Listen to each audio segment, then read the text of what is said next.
The sourcing is dubious, but it looks like the admin literally threatened the Catholic Church. The Free Press documented a closed-door Pentagon meeting in which a senior Trump official lectured Pope Leo XIV's ambassador on American military supremacy. Yeah, that makes sense. The Pentagon threatened Pope Leo XIV's ambassador with the Avignon Papacy. What? We're gonna set up the anti-pope? In what? Boston? What are we? What's the most Catholic city in America? What are we? Okay. God, that'd be so funny. God, I hate Protestants. You really should. You really should. I lie when I say it's just evangelicals. It's all Protestants. Martin Luther was wrong. If Martin Luther could have flashed forward into the future and see the consequences of nailing those remittances onto the door of the church, then he would not have done so. If he could flash forward and see all of those televangelist mega churches, prosperity gospel bullshit, he would have recognized this future must not come to pass, like Hannibal crossing the Alps.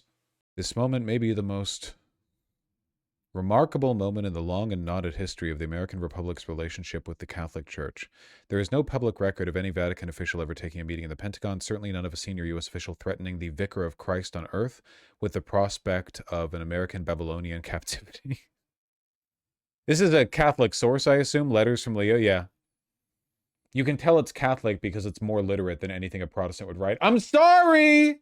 I'm sorry, it's true. You read anything coming out of an evangelical source in America and it reads for like fourth graders. You read like an edict from the Catholic Church and you have to actually, yeah, no, it's true.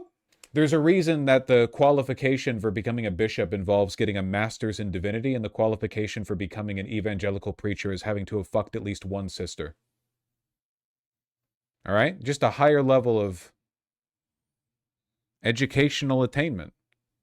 Oh, I'm on an arc with the event. Thank God there are no evangelicals who watch me, or at least very few. Yeah, I have no idea if this sourcing is legitimate. It is funny, though, that of all places, or of all institutions, the Free Press would be the one providing the information. Letters from Leo can now independently confirm the meeting took place. Okay. America, said Colby and his colleagues to the Cardinal, has the military power to do whatever it wants in the world. The Catholic Church had better take its side. As tempers rose, one U.S. official reached for a 14th century weapon and invoked the Avignon Papacy, the period when the French crown used military force to bend the Bishop of Rome to its will. Okay. Well, we are the Antichrist. Insane. The Pope should excommunicate the Pope should say every Catholic living in America has 1 year to vacate, or they will be mass excommunicated. Where would they go? I don't know. Mexico?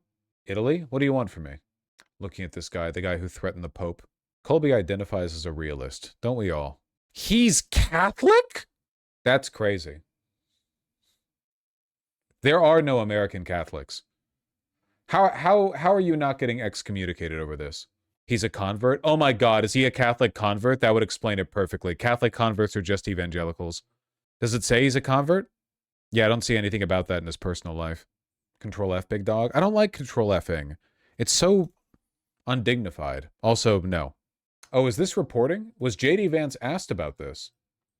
Hold on.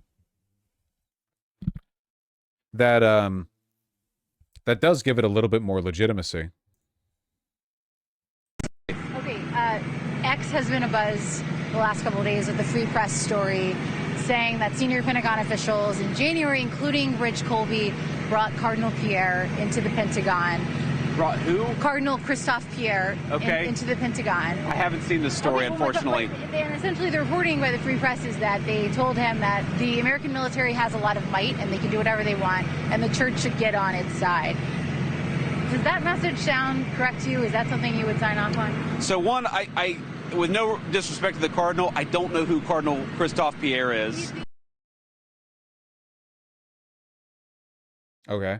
Yeah, ambassador to the Holy See and the U.S. Oh, okay. I've met him before. Yeah, just the ambassador from the Vicar of Christ to the United States.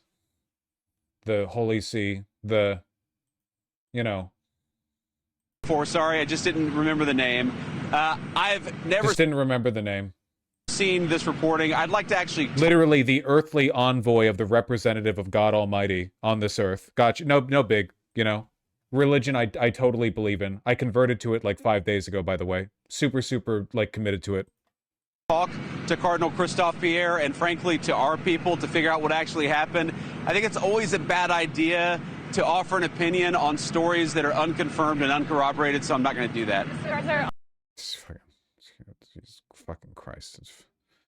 Oh my God. I'll lose my goddamn mind, man. Wonder how much more reporting there is on this. Cardinal Pierre, Pentagon. Well, the reporting has to have some substance to it because apparently the Pope is reconsidering a visit to the United States. Tensions have grown so severe that Pope Leo, first ever U.S.-born pontiff, refused to accept Trump's invitation to celebrate the nation's 250th anniversary, the report added. Jesus Christ, man. The Pope not attending our 250th, the first U.S.-born Pope, and they're not attending our 250th national anniversary. We're gone. We're a rogue state. We're a devil state. It's fucking crazy, man. Jesus Christ. Literally. Please read the next paragraph. The report added, instead, on July 4th, 2026, the American Pope will visit Lampedusa, a tiny island in the Mediterranean that serves as a gateway for North African migrants risking everything to reach Europe. No Pope has ever been more aware of what that date means, and Leo is too deliberate to have chosen July 4th by accident. I love my woke Pope. One Vatican official put it bluntly, the Pope may well never visit the United States under this administration.